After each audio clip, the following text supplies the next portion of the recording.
Hello बच्चों, कैसे हो आप? उम्मीद करता हूँ आप स्वस्थ होगे।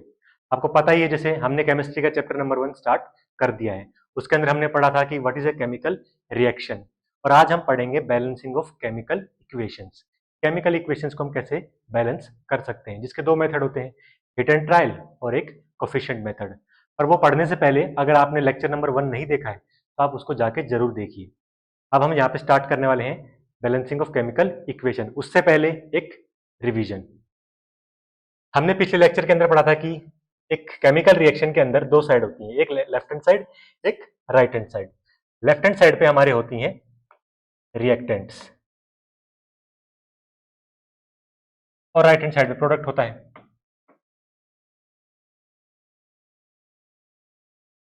पर हमने पढ़ा था कि कुछ केमिकल रिएक्शंस के इक्वेशन के, कुछ केमिकल रिएक्शन के एग्जांपल्स भी होते हैं, जैसा कि पहला फोटोसिंथेसिस होते हैं, थर्मिट रिएक्शन, न्यूट्रलाइजेशन रिएक्शन। ये साइंटिफिक हमने कुछ एग्जांपल्स देखे थे। अब मैं देखना चाहता हूं कि आपने पिछले रिएक्शन से या पिछले लेक्चर से कितना सीखा है। पहला हमने बात करी थी कि कैसे पता चलेगा, हम कैसे डिटरमाइन करेंगे कि केमिकल रिएक्शन हुई है। तो उसके हमने 4 मेथड्स बताए थे। पहला जो था चेंज इन स्टेट, दूसरा बताइए चेंज इन टेम्परेचर, तीसरा क्या था बच्चों, change in colour, and the fourth one is evolution of gas. हमने इनके एग्जांपल्स भी देखे थे। और केमिकल रिएक्शंस को याद करना भी बहुत जरूरी है। हमने इसीलिए इन सभी के एग्जांपल्स देखे थे। स्टेट के केस में हमने, याद होगा, कार्बन डाइऑक्साइड का एग्जांपल देखा था। टेम्परेचर के केस में हमने देखा था CaO यानी कि कैल्शियम ऑक्साइड, जिसको हम लोग बोलते हैं क्विक लाइम, उसका एग्जांपल देखा था। कलरिंग के अंदर हमने देखा था कि जिंक जब कॉपर सल्फेट के साथ रिएक्शन करता है तो क्या होता है, कलर चेंज होता है, ब्लू टू ग्रीन होता है। और कॉपर सल्फेट का जो कलर होता है वो कैसा होता है बच्चों, ब्लू कलर होता है। उसके बाद हमने गैस का भी एग्जांपल देखा था, जब जिंक एक H2SO4 यानी कि सल्फ्यूरिक एसिड के साथ रिएक्शन करता है तो हाइड्रोजन गैस इवोल्व होती है। और हाइड्रोजन गैस इवोल्व होती है तो हमने पता किया था कि कैसे हम पता कर सकते हैं कि हाइड्रोजन गैस इवोल्व होती है। हम क्या करते हैं, एक बर्निंग कैंडल उसके पास में लेके जाते हैं, और जैसे ही बर्निंग कैंडल उसके पास लेके जाते हैं वहां पे एक साउंड आता है पॉप का। हालांकि ये मेटल नॉन मेटल का पार्ट है, पर हमने यहाँ पे इसलिए पढ़ा क्योंकि ये तीनों चैप्टर आपस में इंटरलिंक्ड है। ये सब हमने किया था। इसके अलावा हमने किया था law of conservation of mass.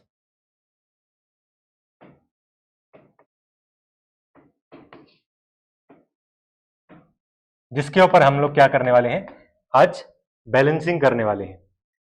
अब आप मुझे ये बता दीजिए कि CaO का कॉमन नेम क्या होता है और साइंटिफिक नेम क्या होता है। CaOH2 का कॉमन नेम क्या होता है, साइंटिफिक नेम क्या होता है, और CaCO3 का कॉमन नेम और साइंटिफिक नेम क्या होता है वो बता दीजिए। अगर आपने लेक्चर नंबर 1 देखा है तो आप ये बता पाएंगे, अगर नहीं देखा तो जाके उसको देखिए। और साथ साथ में बताइए कि CuSO4 कॉपर सल्फेट का कलर क्या होता है, जो हमने अभी भी डिस्कस किया था, ब्लू कलर होता है। CaO यानी कि इसका जो कॉमन नेम है वो है क्विक लाइम, और जो CaOH2 इसका है हमारा स्लेक्ट लाइम।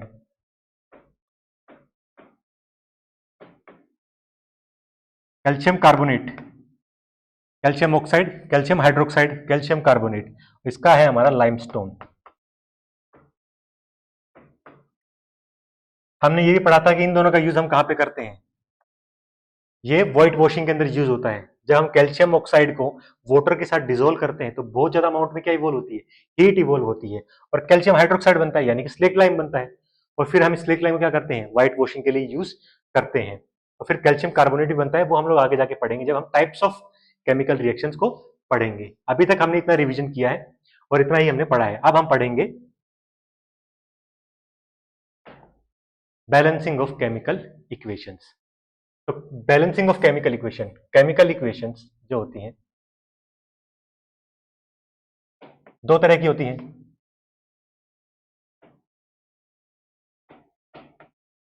एक होती है बैलेंस्ड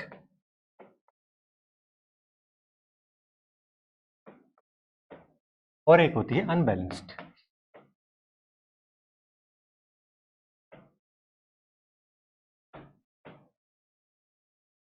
बैलेंस रिएक्शन वो जिसके अंदर रिएक्टेंट और प्रोडक्ट साइड में मास सेम है, यानी कि कुछ भी बदलाव नहीं है। और अनबैलेंस वो जिसके अंदर रिएक्टेंट और प्रोडक्ट साइड में मास सेम नहीं है। अब अनबैलेंस रिएक्शन को हम लोग स्केलेटन रिएक्शन बोल देते हैं।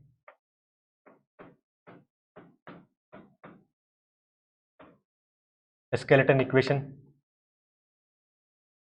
भी बोल देते हैं। अब एक अनबैलेंस रिएक्शन को बैलेंस कैसे करें, उसको बैलेंस करने के दो तरीके हैं। जो एनसीईआरटी के अंदर है या फिर सीबीएसई के अंदर है वो है हिट एंड ट्रायल मेथड, और हम लोग साथ के साथ में कोफिशिएंट मेथड भी करेंगे क्योंकि वो इजी होता है। तो स्टार्ट करते हैं। दो तरह के मेथड होते हैं, हिट एंड ट्रायल और दूसरा है हमारा कोफिशिएंट।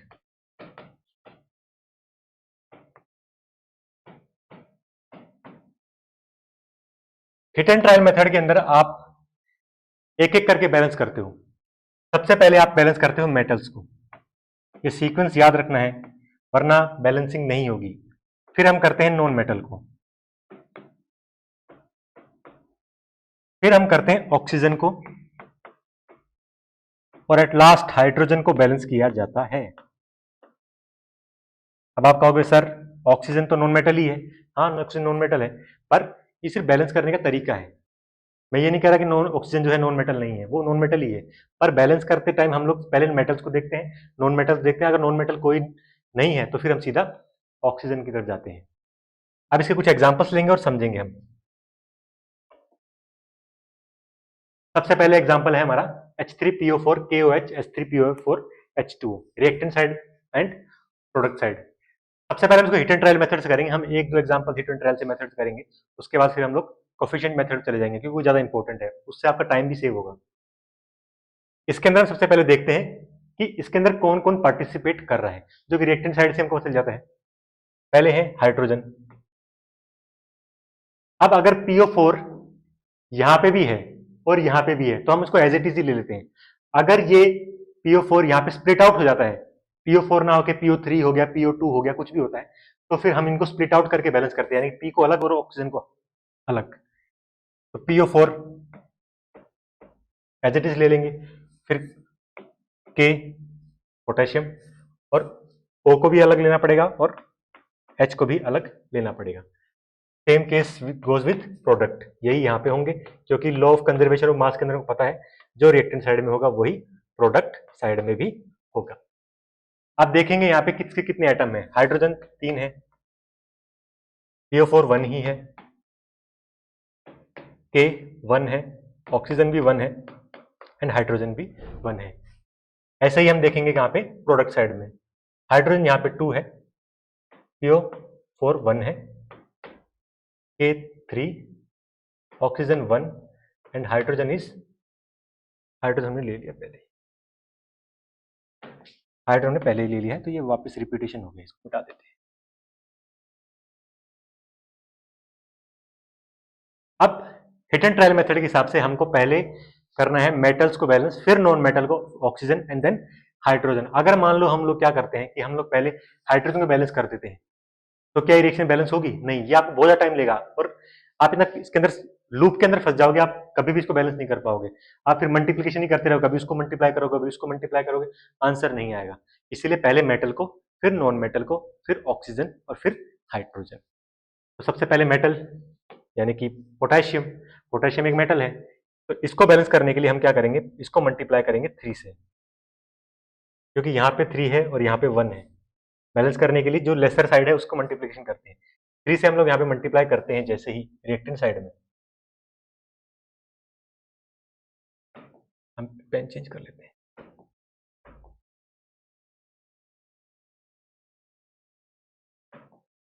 हम इसको 3 से मल्टीप्लाई करते हैं तो यहाँ पे 3 हो जाता है, और जैसे 3 से मल्टीप्लाई करते हैं ऑक्सीजन भी कितना हो गया, अब यहाँ पे 3 हो गया, और हाइड्रोजन कितने हो गए यहाँ पे 3 + 3 6। इतना समझ में आया जो? पर पोटेशियम तो अभी हमारा बैलेंस हो गया है। दूसरे नंबर पे हम लोग किसको देखेंगे, अगर कोई नॉन मेटल होगा तो उसको देखेंगे, नहीं तो फिर ऑक्सीजन को। तो ऑक्सीजन को देख लेते हैं, यहाँ पे कोई नॉन मेटल नहीं है। मल्टीप्लाई कर दिया अगर हम ऑक्सीजन को 3 से इस साइड, यानी कि हम लोग यहाँ पे 3 से मल्टीप्लाई करते हैं, तो हाइड्रोजन कितने हो गए हैं, 3 2 जा 6। ऑक्सीजन बैलेंस हो गया है 3, हाइड्रोजन बैलेंस हो गया है 6, पोटेशियम बैलेंस हो गया है 3, और PO4 तो पहले से ही बैलेंस है। तो इस तरह से हमने क्या किया, इसको हिट एंड ट्रायल मेथड से सोल्व कर लिया। पर ध्यान रहे, बार बार मैं कह रहा हूं, ध्यान रहे कि आपको पहले करना है किसको बैलेंस, पहले आपको करना है मेटल्स को, फिर आपको करना है नॉन मेटल को, फिर आपको करना है ऑक्सीजन को, और लास्ट में आपको करना है हाइड्रोजन को। हिट एंड ट्रायल मेथड के अंदर कोफिशिएंट मेथड हम देखेंगे। एक क्वेश्चन और कर लेते हैं हम लोग हिट एंड ट्रायल मेथड से। आई होप को आपको समझ में आ गया हो कैसे किया है हमने। पहले हम रिएक्टेंट साइड के जितने भी पार्टिसिपेट कर रहे हैं एलिमेंट्स उनको लिख लेते हैं, फिर हम प्रोडक्ट साइड में भी लिख लेते हैं उनको ही, सेम एज इट इज लिख लेते हैं, आमने सामने ही लिख लेते हैं। उसका कितने एटम्स हैं उसके वो लिख लेते हैं।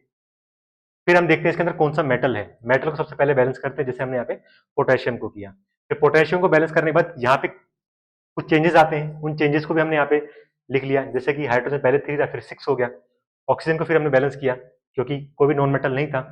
फिर ऑक्सीजन को बैलेंस करने के बाद हाइड्रोजन बैलेंस हो गया हमारा, और ये पूरी रिएक्शन जो है बैलेंस हो गई।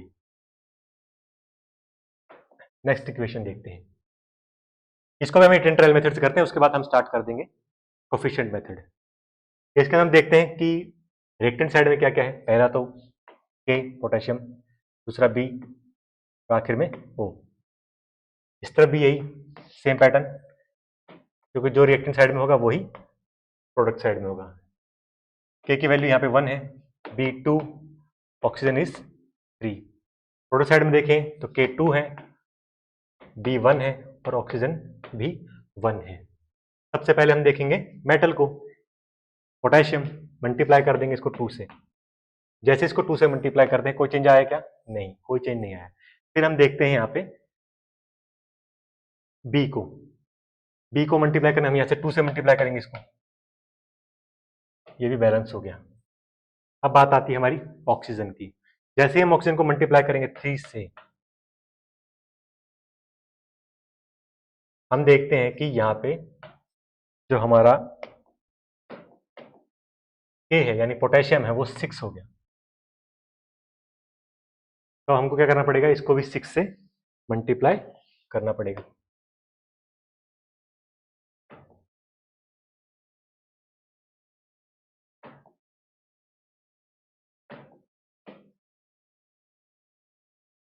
और अब हमारी जो इक्वेशन है वो बैलेंस हो गई है हिट एंड ट्रायल मेथड से।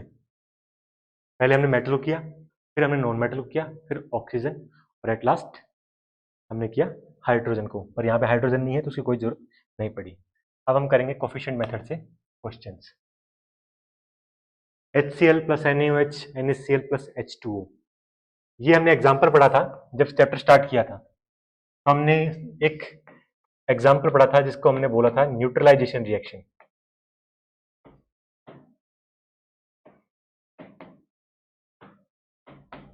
ये वही है एसिड बेस एंड सोल्ट के अंदर जो पढ़ेंगे हम लोग।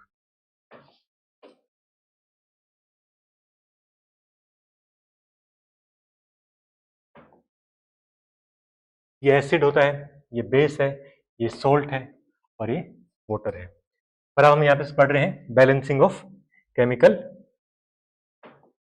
इक्वेशंस। तो इसको बैलेंस करते हैं।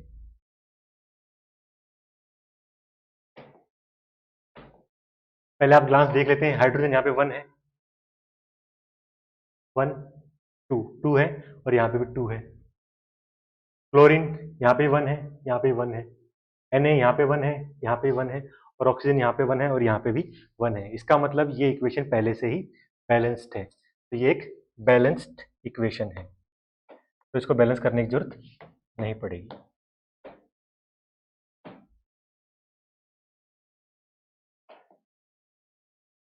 ये है हमारी अगली equation PbNO3 twice PbO plus NO2 plus O2। इसको हम लोग करेंगे कोफिशिएंट मेथड से। अब आप यहाँ पे बिल्कुल ध्यान दे दीजिए, बिल्कुल भी यहाँ वहां ध्यान मत देना। सबसे पहले हम लोग क्या करते हैं, हम सभी को लेबल करते हैं ABC से, A, B, C and D। जो भी पार्टिसिपेट कर रहा है और जो भी प्रोडक्ट बन रहा है, सबसे पहले आप उसको लेबल कर दो। पहला काम आपको ये करना है। दूसरा, अब हम क्या करेंगे, इंडिविजुअल एलिमेंट को देखेंगे, यानी कि PB, लेट जिसको बोलते हैं। हम क्या करेंगे, रिएक्टेंट और प्रोडक्ट साइड दोनों साइड देखेंगे कि कितने हैं ये। जैसे कि यहाँ पे PB है और एक यहाँ पे भी है, इसके अलावा और कहीं पे नहीं है। यहाँ पे कितने आइटम्स है PB के, एक भी नहीं, तो हम इसको सिंगल A लिखेंगे। अगर यहाँ पे मान लो सपोज करते 2 होता, सपोज करते हैं यहाँ पे 2 होता, तो हम इसको 2A लिख देते। अगर यहाँ पे 3 होता तो हम इसको 3A लिख देते। अगर 4 होता तो हम इसको 4A लिख देते।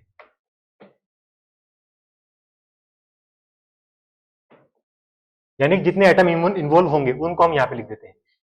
इक्वल्स टू का साइन डाल के हम लोग यहाँ पे लिख देंगे B, क्योंकि यहाँ पे भी PB के साथ कोई भी एटम नहीं है, सिंगुलर है, तो इसलिए इसको ऐसे लिख दिया।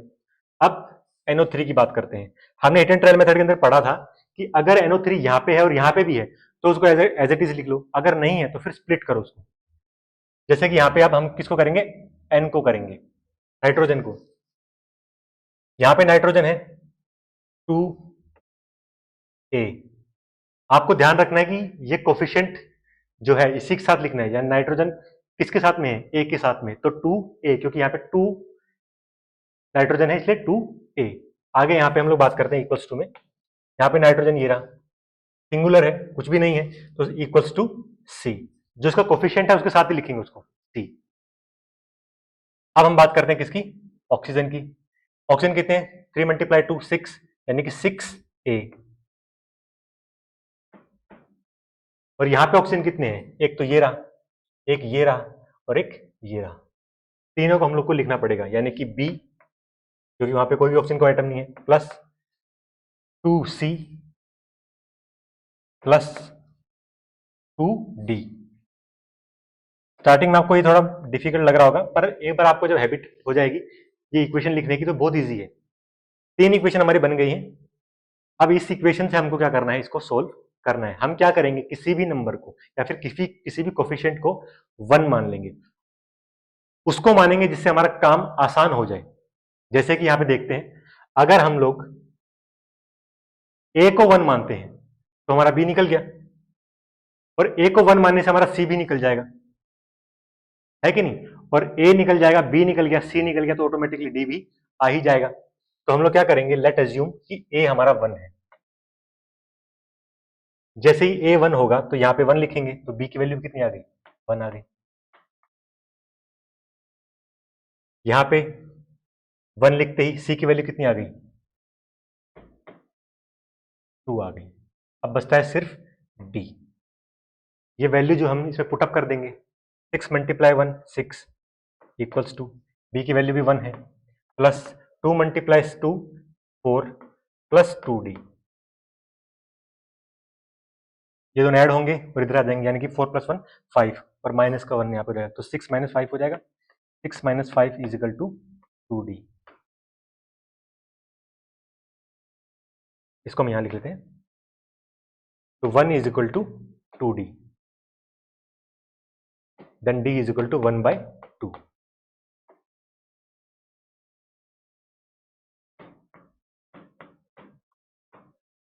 अब यहाँ पे बहुत इंपॉर्टेंट पार्ट आ गया है, आप ध्यान से समझना इसको।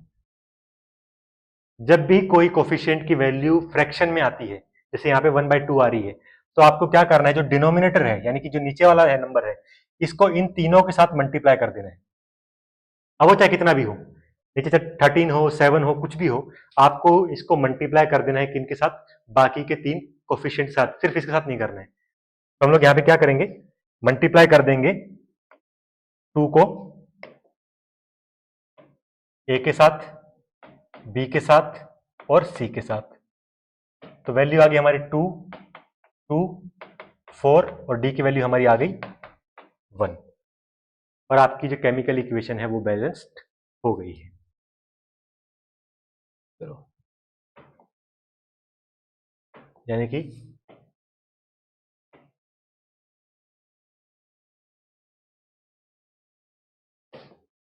value of A is 2, value of B is 2, value of 3 is 4 and oxygen value is 1 as it is. I hope को आपको समझ में आया हो. अगर नहीं आया है तो एक इजी एग्जांपल और देख लेते हैं. चलो इसको भी देख लेते हैं. यहां पे हम देखते हैं कि हाइड्रोजन, पहले तो लेबलिंग करेंगे ए, बी, सी एंड डी. उसके बाद इंडिविजुअल को देखेंगे. यहां पे हम देखते हैं PO4 यहां पे भी है और यहां पे भी है, तो इसको हम स्प्लिट आउट नहीं करेंगे. ऐसे कैसे ले लेंगे? OH2 यहां पे है पर यहां पे नहीं है, यानी कि यहां पे इसको स्प्लिट आउट करना पड़ेगा. तो सबसे पहले हम लोग लिखते हैं 3A, क्योंकि हम हाइड्रोजन को ले रहे हैं. हाइड्रोजन के 3 है तो 3A, और यहां पे भी हमको देख रहा है कि हाइड्रोजन है एक, तो हम इसको क्या करेंगे 2B लिखेंगे plus 2B. 2B equals to, यहां पे हाइड्रोजन कहां पे है? ये रहा, यानी कि 2D इक्वल्स टू 2D. ये आपकी बन गई इक्वेशन फर्स्ट. PO4 और PO4 ये रहा. A इक्वल्स टू, यहां पे PO4 की वैल्यू कितनी है? 2, तो 2C. ये इक्वेशन आपकी सेकंड हो गई. मैग्नीशियम देखते हैं, सिर्फ B रहेगा और यहां पे मैग्नीशियम कितना है? 3, यानी कि 3C. और OH2 को हम लोग क्या करेंगे? स्प्लिट आउट करेंगे. हाइड्रोजन को हमने पहले यूज कर लिया है, अब सिर्फ किसकी बारी है? ऑक्सीजन की, यानी कि 2B इक्वल्स टू, यहां पे ऑक्सीजन कितना है? सिर्फ सिंगुलरिटी में है, तो इसको हम लिखेंगे 2B इक्वल्स टू D. ये आपकी 4 इक्वेशन बन गई है. इक्वेशन बनने के बाद आपको सिर्फ किसी भी एक कोफिशिएंट को 1 मान लेना है. किसी को भी एक को 1 मान लो. और ध्यान रखना कैसे बनी है, देख लो फिर से एक बार. हाइड्रोजन यहाँ पे 3 था तो 3A, और यहाँ पे भी है तो 2B, यहाँ पे 2D. इसके बाद हम PO4 की बात करते हैं, सिंगुलरिटी में A, और यहाँ पे PO4 के साथ में 2 एटम्स हैं तो यहाँ पे 2C. Mg सिंगुलर है तो B, और उस तरफ 3 है तो 3C. ऑक्सीजन की बात करते हैं तो 2O, यानी कि 2B, और वहां पे सिंगुलर D. अब हम क्या करेंगे? किसी एक को भी हम लोग क्या कर लेंगे? 1 मान लेंगे. किसी ऐसे को मानेंगे जिससे हमारी इक्वेशन इजीली सोल्व हो जाए. जैसे कि हम C की बात करते हैं, C को हम अगर 1 मानते हैं तो A की वैल्यू भी आ जाएगी, B की वैल्यू भी आ जाएगी, और B की वैल्यू आ गई तो D की वैल्यू भी आ जाएगी. तो फिर हम लोग निकाल लेंगे क्वेश्चन के आंसर. देखते हैं एक बार. हम लोगों ने क्या किया? C की वैल्यू को 1 मान लिया, C इक्वल्स टू 1, तो A कितना हो जाएगा? 2 1 जा 2. C की वैल्यू मानते, B की वैल्यू कितनी है? 3 1 जा 3, और यहां से हम D की वैल्यू निकाल सकते हैं. 2 3 जा 6, D की वैल्यू हमारी हो गई 6. हमने सिर्फ एक को 1 मानना है और बाकी सबकी वैल्यू ऑटोमेटिकली आ जाएगी. अगर ये फ्रैक्शन में हो, सपोज करो फिर से, अगर ये फ्रैक्शन में हो, मान लो कोई भी इनमें से फ्रैक्शन में आता है 1/2, 1/12, 1/72, कुछ भी आता है, हम डिनोमिनेटर को इन सभी नंबर के साथ में मल्टीप्लाई कर देंगे. अगर नहीं आ रहा है तो इसको एज इट इज छोड़ दो, जैसा है वैसा ही रहने दो. पर एक को आपको एज्यूम करना ही पड़ेगा. तो अभी वैल्यू क्या आ गई है इनकी, हम वापस लिख देते हैं.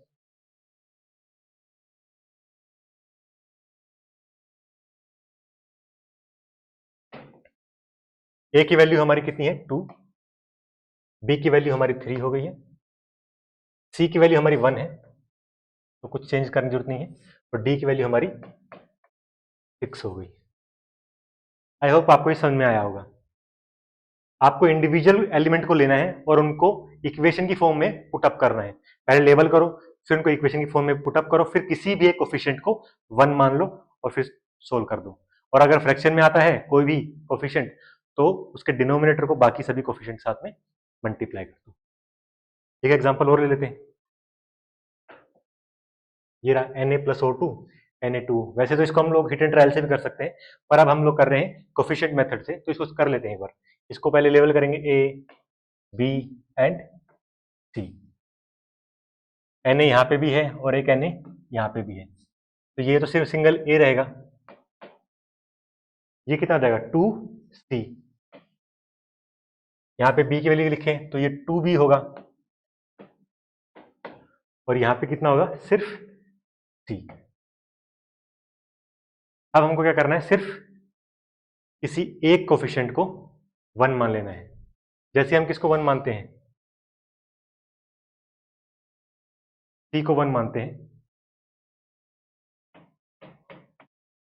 तो A की वैल्यू 2 आ गई,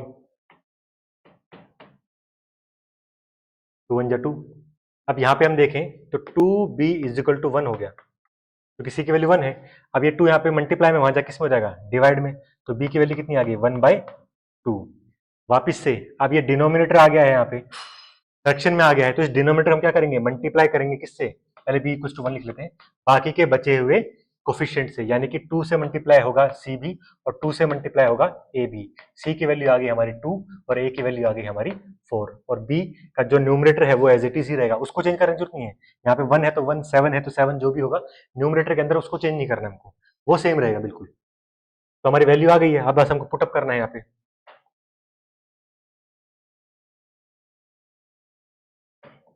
A की वैल्यू हमारी कितनी है 4, B की वैल्यू हमारी 1 है तो लिखने की जरूरत नहीं है, और C की वैल्यू हमारी होगी,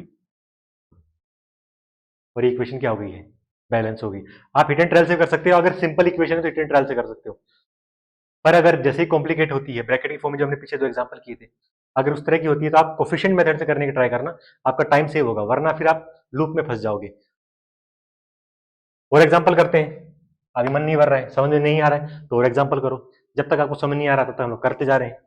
एक और एग्जाम्पल, अब ये भी ब्रैकेट के अंदर आ गया है, फिर से वही OH आ गया यहाँ पे भी, और यहाँ पे OH नहीं है पर H2O है, तो हम क्या करेंगे, इसको स्प्लिट फॉर्म में यूज करेंगे, यानी कि ऑक्सीजन को अलग देखेंगे और हाइड्रोजन को अलग देखेंगे। कार्बोनेट यानी कि CO3 यहाँ पे भी है और यहाँ पे भी है, तो इसको तो हम एज इट इज ही यूज करेंगे। तो स्टार्ट करते हैं इसको फिर से। सबसे पहले हम लोग क्या करते हैं, बताओ भाई, सबसे पहले हम करते हैं लेबल, तो A, B, C and D।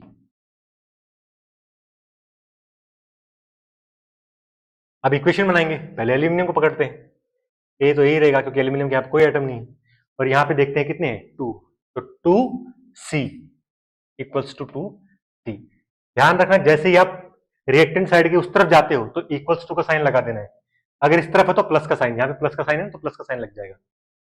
अभी जैसे हम हाइड्रोजन केस में देखेंगे, जैसे ये रहा हाइड्रोजन, पहले ऑक्सीजन, सॉरी पहले ऑक्सीजन करेंगे फिर हाइड्रोजन करेंगे।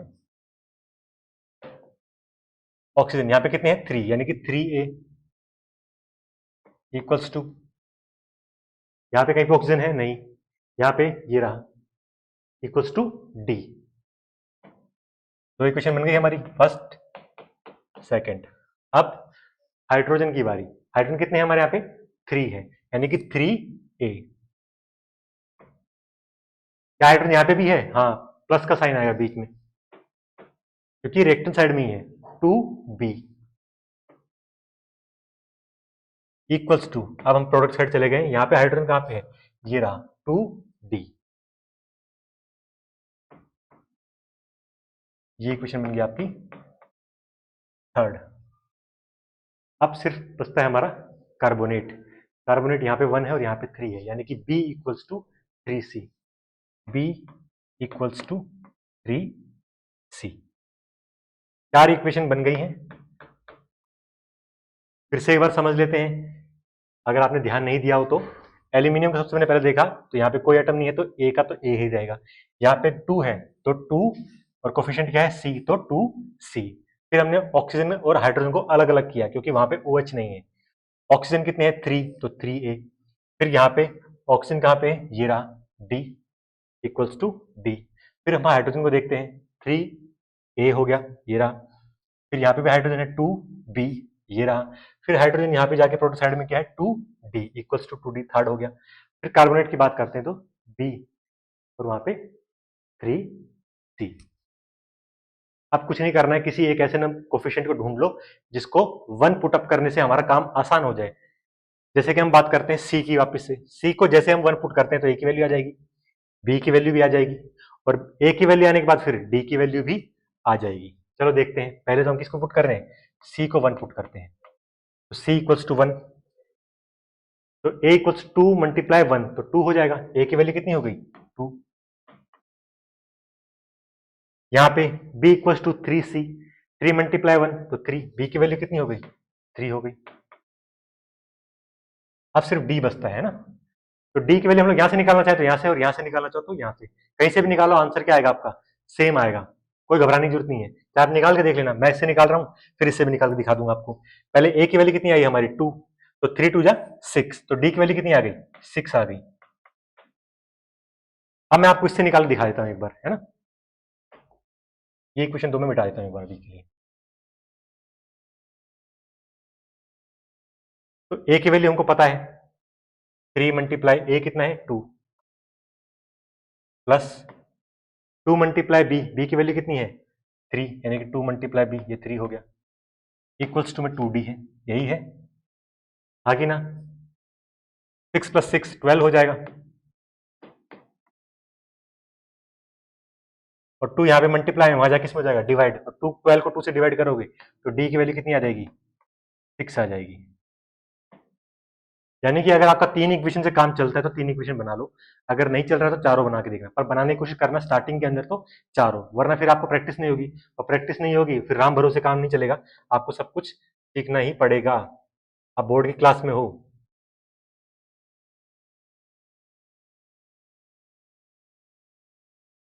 तो आपको समझ में आ गया होगा मेरे ख्याल से कि कैसे हम कोफिशिएंट मेथड से बैलेंसिंग करते हैं इक्वेशंस की।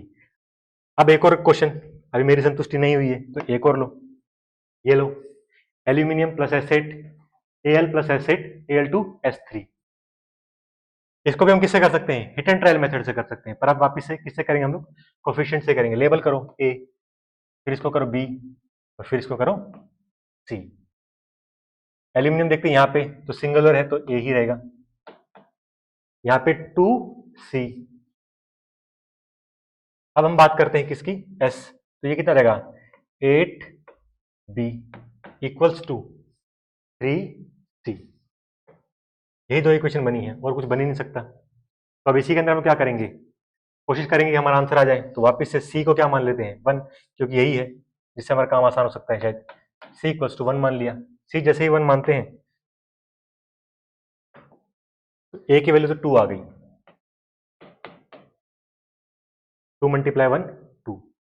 यहां पे हम लोग क्या करते हैं, C की वैल्यू 1 मान लेते हैं, तो 8B equals to 3 and B equals to 3/8। अब क्या करें, डिनोमिनेटर में आ गया ना, फ्रैक्शन में आ गया ना, तो डिनोमिनेटर को हम क्या करेंगे, मल्टीप्लाई कर देंगे बाकी के 2 से, यानी कि B की वैल्यू तो कितनी हो जाएगी 3 हो जाएगी, क्योंकि इसमें तो कोई चेंज होता नहीं है, जो न्यूमरेटर तो वही लिख देते हैं। अब इसको मल्टीप्लाई कर देंगे 8 से, तो A की वैल्यू हमारी हो जाएगी 8 मल्टीप्लाई 2 16, B की वैल्यू हमारी हो जाएगी 3, और C की वैल्यू हमारी हो जाएगी जो हमने माना था 8। इजी है, कुछ समझ में आ रहा है। एक क्वेश्चन आपको मैं घर के लिए देता हूं, CH3 CH2 CH2 CH3, ये कार्बन्स कंपाउंड का है, पर आप करके देखो इसको। आप देखो यहाँ पे हम इसको ये भी तो लिख सकते हैं C4H10। अब हो गया बस, कार्बन के आप जब बैलेंस करोगे तो उसको 4A लिखोगे, और फिर वहां पे कार्बन देख लोगे, फिर हाइड्रोजन देखोगे तो 10A लिखोगे, और वहां पे देख लोगे और ऑक्सीजन को फिर यहाँ पे है ही। इसको आप करके देखो और आप बताओ इसको कमेंट सेक्शन के अंदर कि आपको समझ में आया है, और साथ साथ इसका सॉल्यूशन भी अगर आप दोगे तो बेटर होगा। आप ए भी फॉर्म के लिखना, ABCD इस फॉर्म में आप लिख के इसको कमेंट सेक्शन में जरूर लिखें। तब तक के लिए थैंक यू।